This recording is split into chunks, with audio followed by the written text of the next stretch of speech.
E hoje, para minha primeira palestra do ano, mais uma passagem do Evangelho de Jesus, presente no capítulo 16 do Evangelho segundo o Espiritismo, obra básica da doutrina espírita, transcrita por Allan Kardec.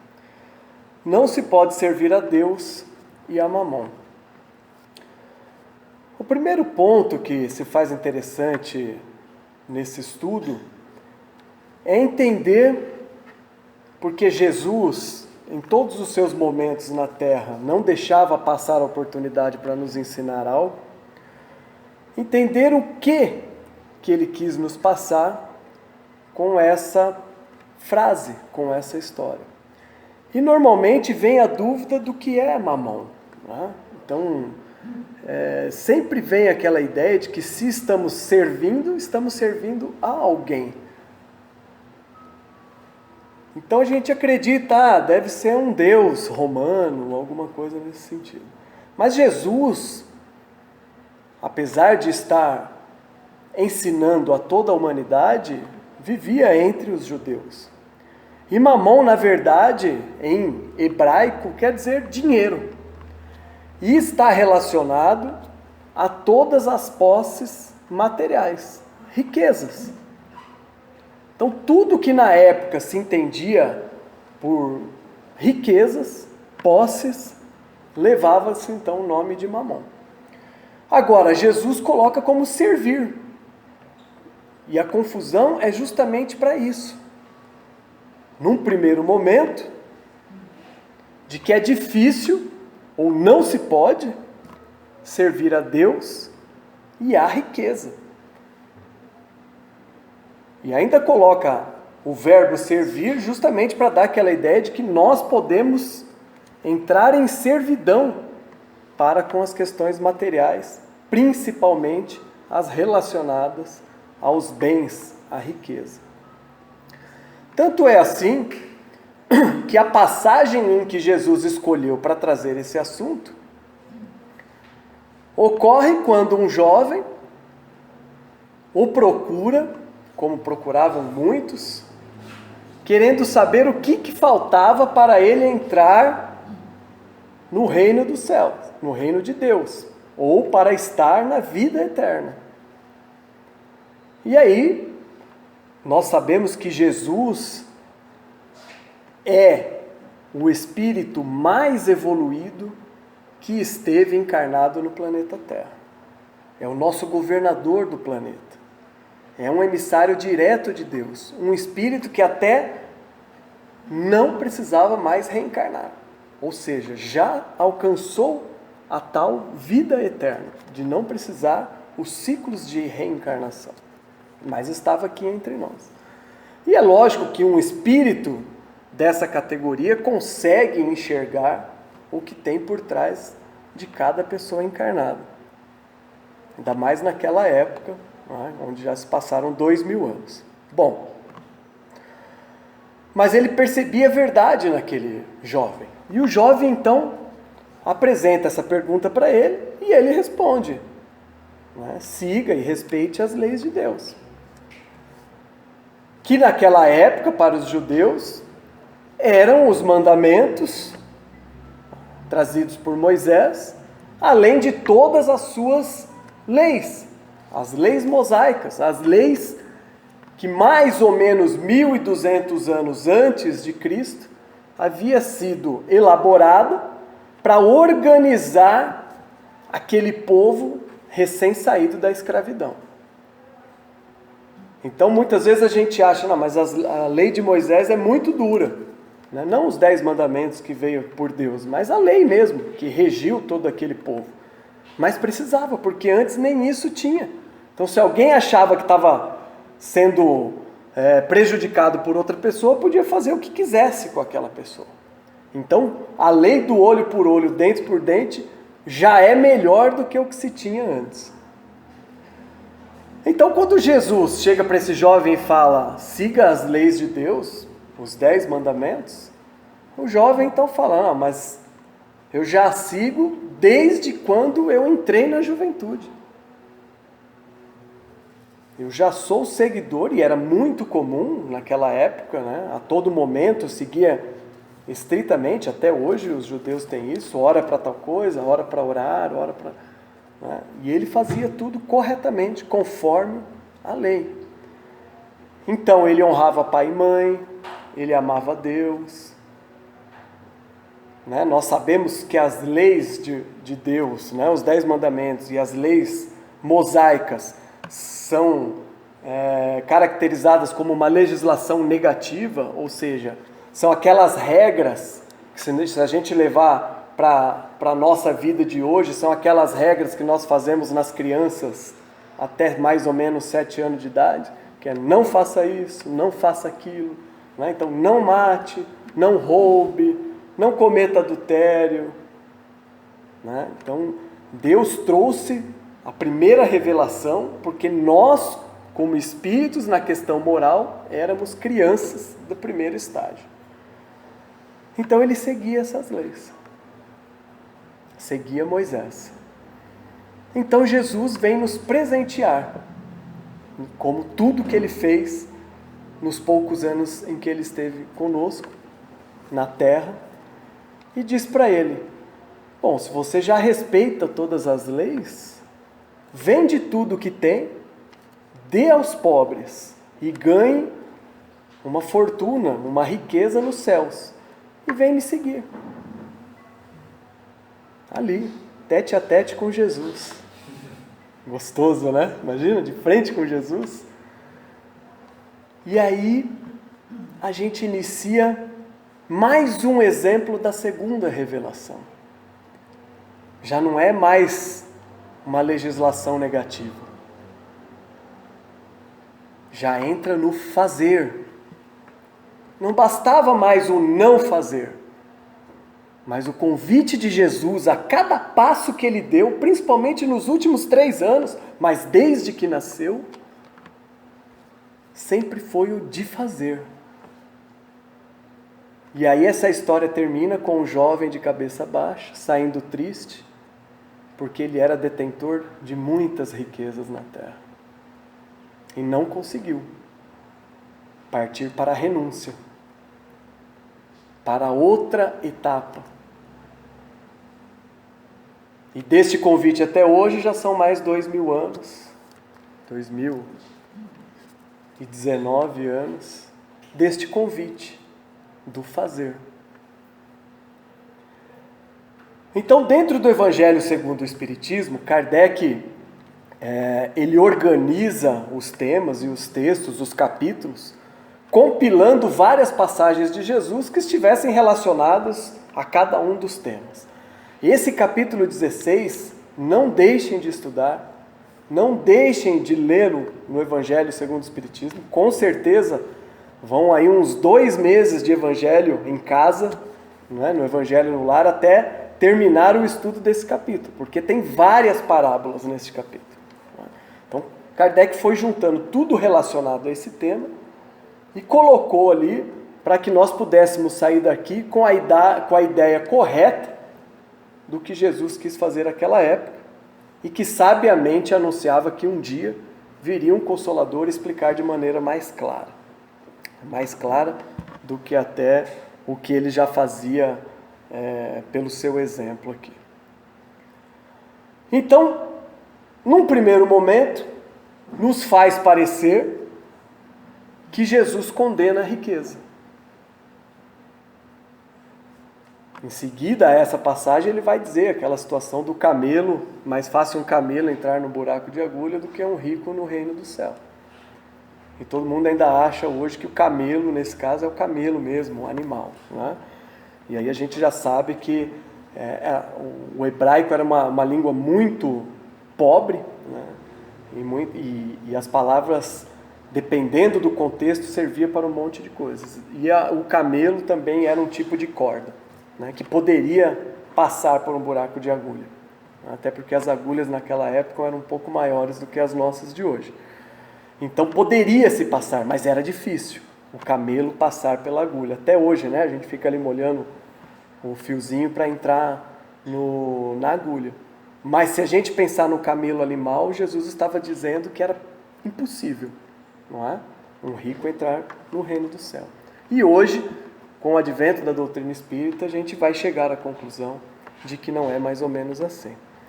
Então, meus irmãos, a questão da riqueza e a escolha do jovem daquela época, que muito provavelmente teve ainda várias reencarnações para entender a negativa que ele fez a Jesus naquela oportunidade dele, está relacionado às nossas renúncias, que é a marca que Jesus veio trazer à Terra. Ninguém mais do que ele, um espírito de luz que não precisava mais reencarnar num planeta como era o nosso há 2000 anos atrás, e renunciou isso para estar aqui em nome de Deus. E a quantidade de renúncias que ele teve nos seus 33 anos de encarnado. Então, por isso que o Espiritismo não coloca como marca de Jesus a cruz. A cruz foi uma pequena renúncia de Jesus para nós. Toda a vivência dele aqui, a humildade, tudo que ele passou, as humilhações das últimas horas, para poder incutir no povo que ele governa as leis morais de Deus. Então, quando a gente se apega a essas questões materiais, nós vamos nos aproximando da avareza. Imagina, aquele jovem pode inclusive ser um de nós nos dias de hoje. Porque a falta é grave, né? É virar as costas para Jesus. Podemos estar aqui até hoje ainda, tentando entender por que estamos passando pelas situações que estamos passando. É até interessante, tem um livro do Chico Xavier, se eu não me engano, Luz Superior, Luz Acima, alguma coisa assim, que é psicografia do Chico Xavier, do irmão X, que é Humberto de Campos, que teve que mudar o seu nome no plano espiritual, na assinatura dos livros, porque a família aqui na Terra queria o dinheiro, os royalties dos livros que estavam sendo vendidos para as ajudas que o Chico fazia. Então ele teve que mudar de Humberto de Campos, que era o nome original dele aqui na última encarnação, para irmão X.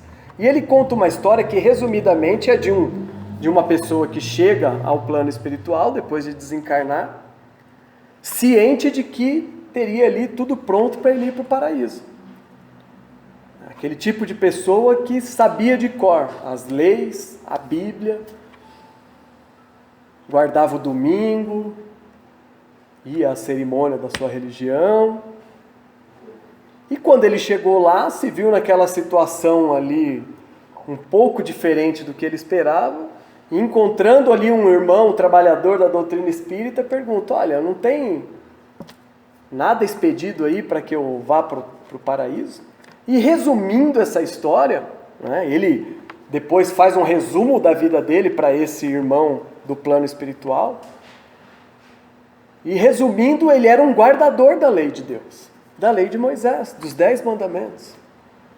Mas ele dizia mais ou menos assim: dou um maço de flores para quem me der uma flor, mas também uma chuva de pedras para quem me apedrejar. Então, ainda estava no olho por olho, no dente por dente. E esse irmão, então, finalizando: olha, a sua passagem para o paraíso não vai ser nessa. Não que você não vai ter chance de um dia ir, mas você ainda vai reencarnar algumas vezes para entender o que Jesus veio trazer. Porque tudo que você fez até agora está relacionado a Moisés. Você ainda tem que aprender tudo de Jesus. Portanto, meu irmão, isso na época do livro, você está mais ou menos 1900 anos atrasado. E aí a gente vem para os dias de hoje e a gente pergunta: será que nós hoje praticamos fielmente os 10 mandamentos? Cada um deles? Da cobiça, do honrar pai e mãe, Um dos grandes males da nossa sociedade atual é desses. Honrar pai e mãe. Conseguir se estabelecer na família, entender o porquê de estar ali naquela família. O roubar, o não matar, com tudo que nós estamos vendo, todos os dias. E aí, se esse homem do livro estava 1900 e poucos anos atrasados, se nós, na nossa sociedade hoje, nós mesmos, se pararmos realmente, intimamente, para ver se seguimos os 10 mandamentos, soma aí 2019 anos, mais 1.200 anos de quando Moisés veio trazer os 10 mandamentos, e nós passamos de 3.000 anos de atraso do que Deus nos proporcionou. Olha a gravidade e a importância desse estudo para nós. Qualquer um desses mandamentos que a gente ainda não consiga dormir falando, eu cumpro os 10, nos leva a 3.200 anos atrás. Quantas encarnações, quantas histórias passadas, e ainda estamos aqui. Mas graças a Deus, agora, numa doutrina esclarecedora, que nos tira a desculpa da ignorância, e isso nos pesa quando erramos, mas também nos proporciona condições de agir. Então, nessa compilação, na questão da avareza, Kardec coloca ali a parábola de um homem muito rico, um fazendeiro muito rico, que teve ali a sua superprodução de grãos. Extremamente ligado às questões materiais, a única preocupação que esse senhor tinha era como fazer para guardar e acumular todas as suas riquezas. Os silos que ele tinha não eram suficientes para guardar tudo aquilo. E aí ele tem uma ótima ideia. Bom, eu tenho abundância, então o que eu vou fazer? Vou destruir os meus silos e construir outros maiores. E aí eu guardo tudo lá, e a minha alma poderá usufruir da minha riqueza. Poderei usufruir tranquilamente de tudo que eu colhi. Poderei viver, poderei viajar, comprar as coisas. Mas a parábola, Jesus diz que Deus naquele mesmo dia fala, pobre homem, mal sabe que hoje sua alma será recolhida. Olha que sequência, a gente vem de uma negativa, do que diz respeito à renúncia dos bens materiais, e aí Kardec ainda coloca esse aviso de Jesus nessa parábola, de que amanhã nós podemos já não estar mais aqui. Quantas histórias nós sabemos, que não é a nossa, claro, de parentes, amigos, que só trabalhou,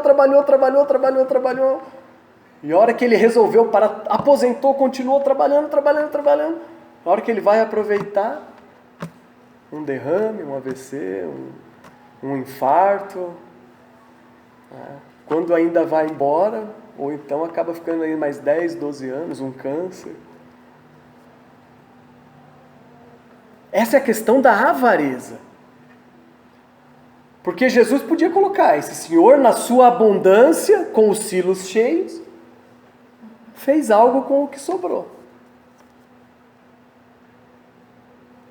E nessa perfeição das passagens de Jesus na terra, com o auxílio de um grupo de espíritos evoluídos, Kardec emenda nessa parábola, nesse capítulo 16, uma passagem muito bonita,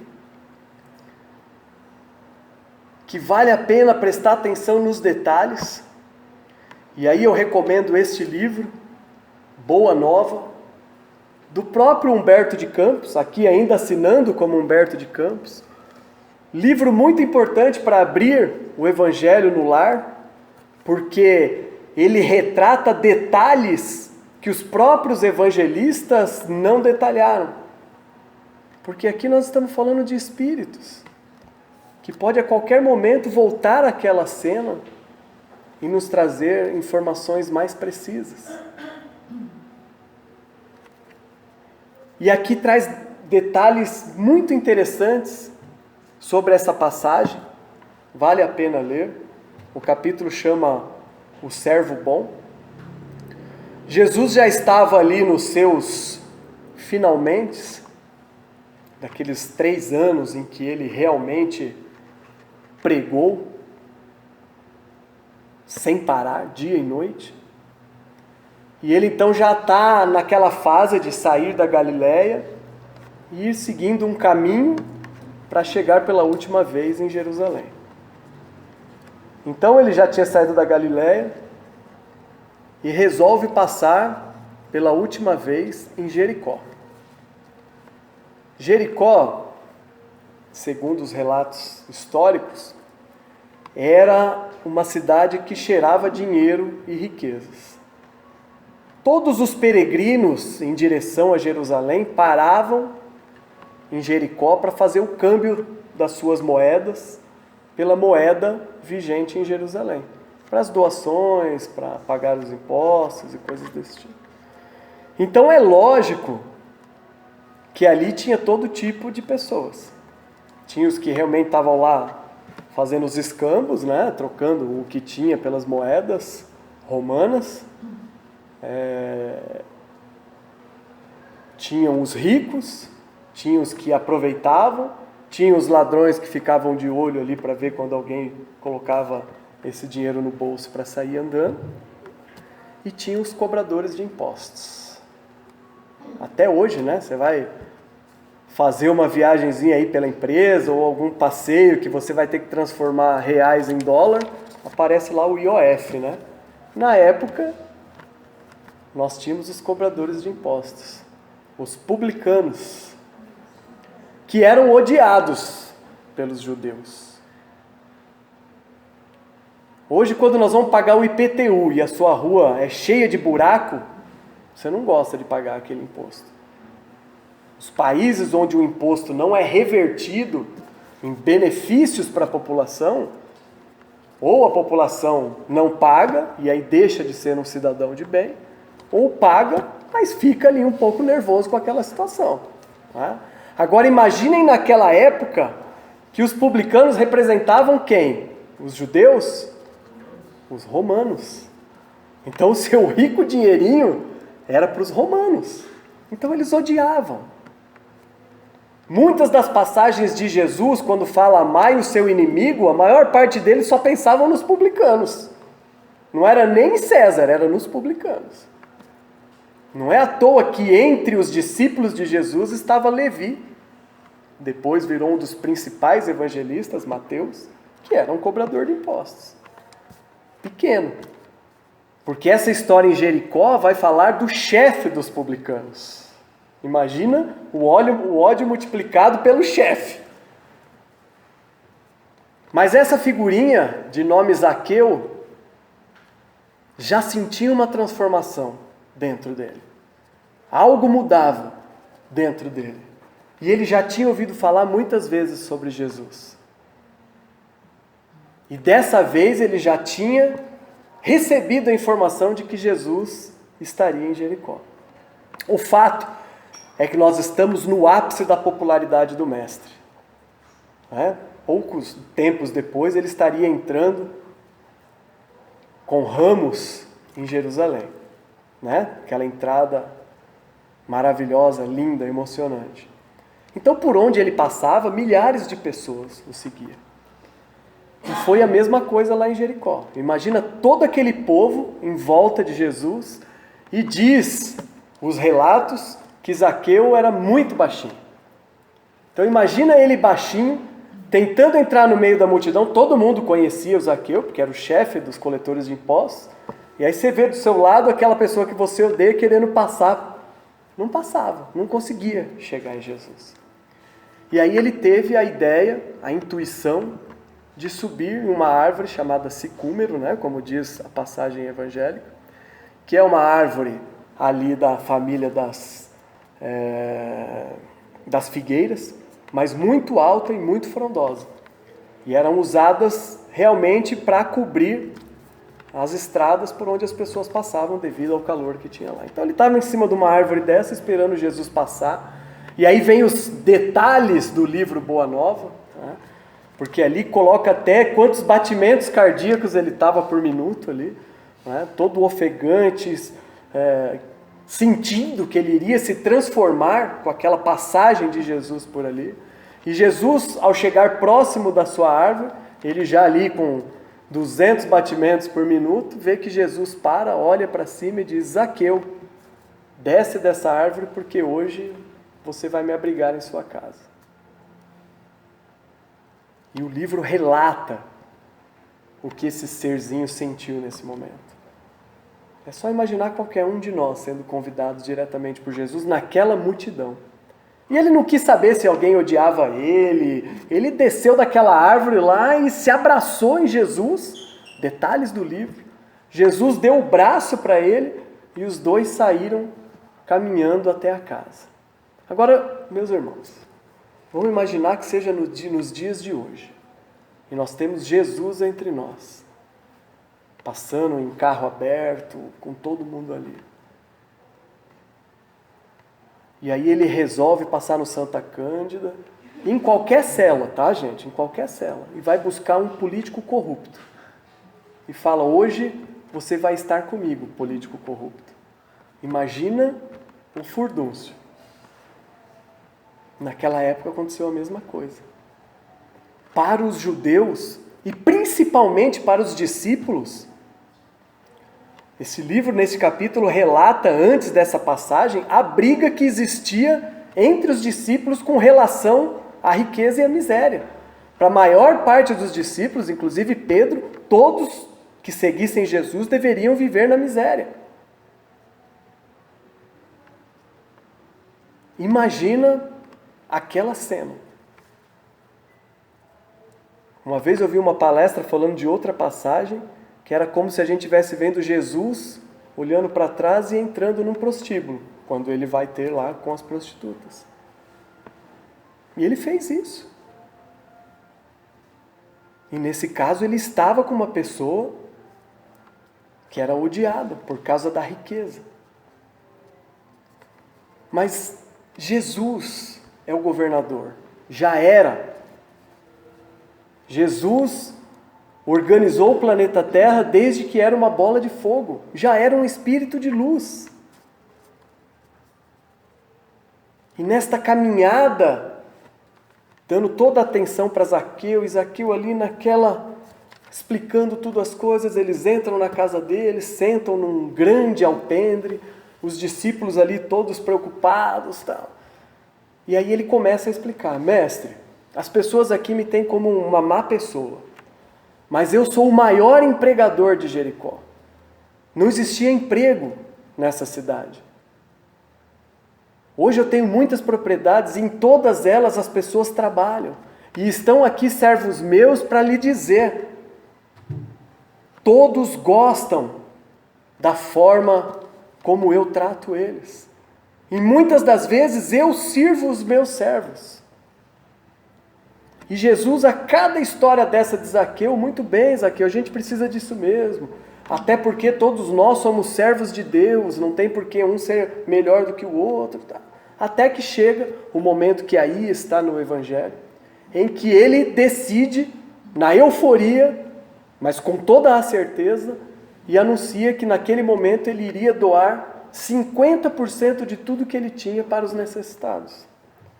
E ainda, se tivesse alguém que tinha sido prejudicado por ele, ele pagaria 4 vezes mais o prejuízo que essa pessoa tenha tido com ele. E aí Jesus, relatos do livro, o abraça fortemente e diz que naquela casa, naquele momento, estava ali um servo de Deus. Jesus pediu tudo? Jesus não pediu tudo. Não pediu nada. Ele só foi ouvindo. Só foi entendendo. E os discípulos todos que estavam à volta, ao ver essa situação, e principalmente o abraço de Jesus, ainda estava revoltado com a situação. No êxtase da sua euforia, Zaqueu entra para dentro de casa para trazer a sua família, seus filhos, esposa, para ter junto com Jesus. E aí eu peço licença para ler 2 passagens do que Jesus fez com o seu grupo, então, que estava ali ainda revoltado com essa situação. Todos discutindo lá, Jesus deixa cessar as interrogações e aí diz: Amigos, acreditais porventura que o Evangelho tenha vindo ao mundo para transformar todos os homens em miseráveis mendigos?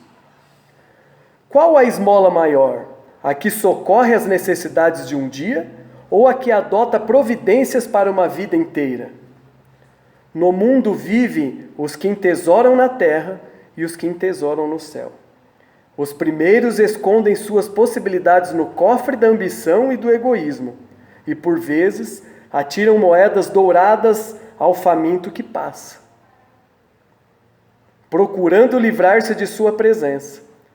Os segundos ligam suas existências a vidas numerosas, fazendo de seus servos e dos seus auxiliares de esforços a continuação de sua própria família. Estes últimos sabem empregar o sagrado depósito de Deus e são seus mordomos fiéis à face do mundo. Sim, amigos, ditosos os que repartirem os seus bens com os pobres, mas bem-aventurados também os que consagrarem suas possibilidades aos movimentos da vida, cientes de que o mundo é um grande necessitado e que sabem assim servir a Deus com as riquezas que lhe foram confiadas. Olha que ensinamento. Neste livro, que não é dos 5 livros bases da doutrina espírita, mas é um livro de auxílio tremendo, como todos os livros que Chico Xavier nos trouxe, e que hoje ainda tem muitos outros, né, que psicografam e que recebem a ajuda do plano espiritual. Então, meus irmãos, quando Jesus fala para não servir a Deus e a Mamon, para não servir, que não dá para servir a Deus e as riquezas, é quando nós falamos do materialismo arraigado, da avareza, na abundância, achar formas de guardar mais, ao invés de distribuir. O que seria do planeta Terra se todos fossem iguais perante a distribuição das riquezas? Primeiro, que ninguém seria rico, porque seria muito pouco o dado para cada um. Isso são dados científicos. Segundo, que você pode distribuir tudo e um ano depois voltar lá e vão ter uns que vão ser chefes dos outros. Nós não somos iguais. Cada um de nós está num nível de evolução. E a riqueza não é condenada.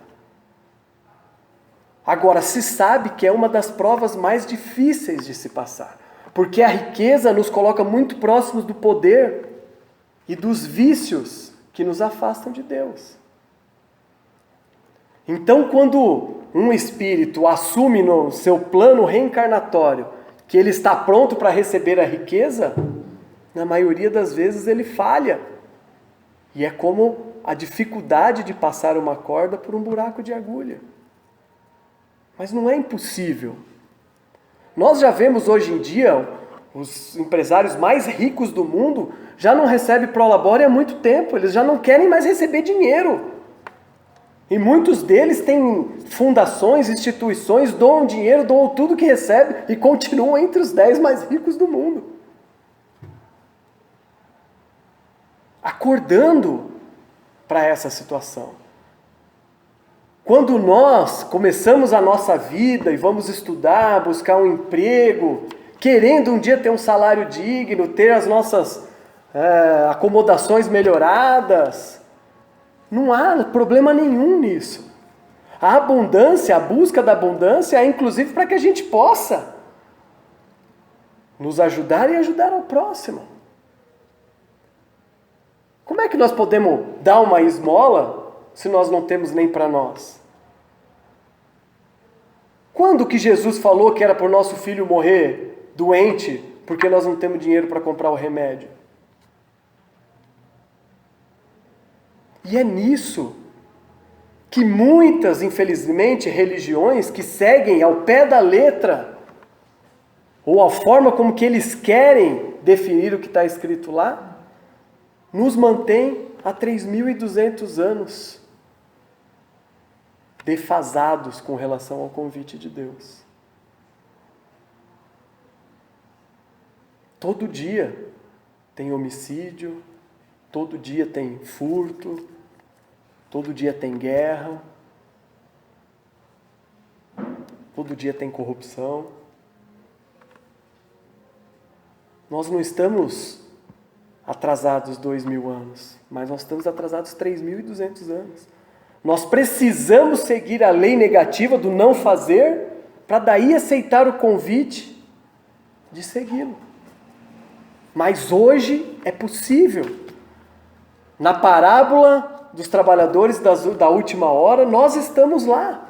Nós não precisamos passar por mais nada que já passou. Nós só precisamos fazer. Ao fazer o bem, ao fazer a caridade, por isso que Jesus coloca todos os mandamentos, todas as leis e todos os profetas em amar a Deus sobre todas as coisas e ao próximo como a ti mesmo.